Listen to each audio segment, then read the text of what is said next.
গতকালকে এক শিল্পপতির করুণ দৃশ্য দেখলাম, যে মানুষটাকে দেখলে মনেই হয় না যে মানুষটা কি জীবিত আছে নাকি মরে গেছে। এরকম একটা দৃশ্য, কি মুখ হা করে বসে আছে। আপনারা অনেকেই দেখছেন এই ভিডিওটা।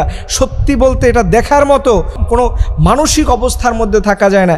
এরপরেও একজন টুপিওয়ালা লোক তার হাত থেকে টিপসই করিয়ে নিচ্ছে।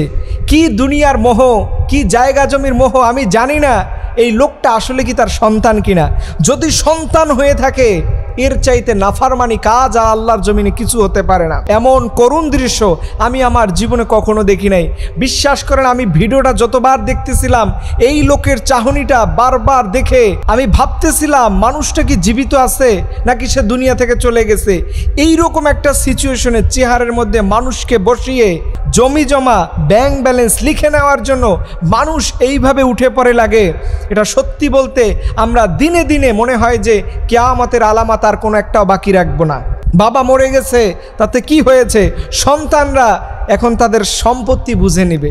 আহা সন্তান, কি করতেছো? আল্লাহ পাক তোমাকে বলছে পৃথিবীর কোনো প্রেসিডেন্ট হোক, নেতা হোক, তোমার পীর হোক, যেই হোক, যত বড় আলেমই হোক, তার সাথে তুমি উঁচু গলায় কথা বললে গুনাহ হয় না। কিন্তু আল্লাহ পাক বলেছে খবরদার খবরদার, মায়ের সাথে বাবার সাথে গলা উঁচু করে কথা বলো না, উফ শব্দ করে কথা বলো না। তোমার কথায় মা উফ করবে, এটা আল্লাহ পছন্দ করে না। কিন্তু দুনিয়ার কি নিষ্ঠুরতা, কি নির্মমতা। অথচ আল্লাহ পাক বলেছে সন্তান, তোমার পিতামাতা যদি দুনিয়া থেকে চলে যায় তাহলে তুমি আল্লাহর কাছে তার জন্য ফরিয়াদ করো, সম্পত্তি ভাগাভাগি করতে যেও না। আল্লাহ বলছে তার জন্য আল্লাহর কাছে দোয়া করো, রব্বির হামহুমা কামা রব্বায়ানি সগীরা। আল্লাহ তুমি মাফ করে দাও, আমার বাবাকে মাফ করে দাও, মাকে মাফ করে দাও। দেখেন দুনিয়ার বাস্তবতাটা কি। আমার বাবা যে দুনিয়া থেকে চলে গেল, বাবার জন্য কেউ কাঁদে না। মেয়েটা কাঁদে তার বিয়ে হবে কিভাবে, মা কাঁদে তার সংসারটা চলবে কিভাবে, ছেলে কাঁদে আমার বিয়ের ব্যবস্থা কে করবে। সবাই সবার অভাবের জায়গা থেকে কাঁদে, কিন্তু কেউ কাঁদে না যে আমার আব্বা এই যে দুনিয়া থেকে চলে গেল, ওই মাটির 3.5 হাত ঘরের মধ্যে আমার আব্বার সাথে আল্লাহ পাক কি বিচারটা করবেন, কি ফয়সালাটা করবেন। এর জন্য কয়জন সন্তান আছে কাঁদে।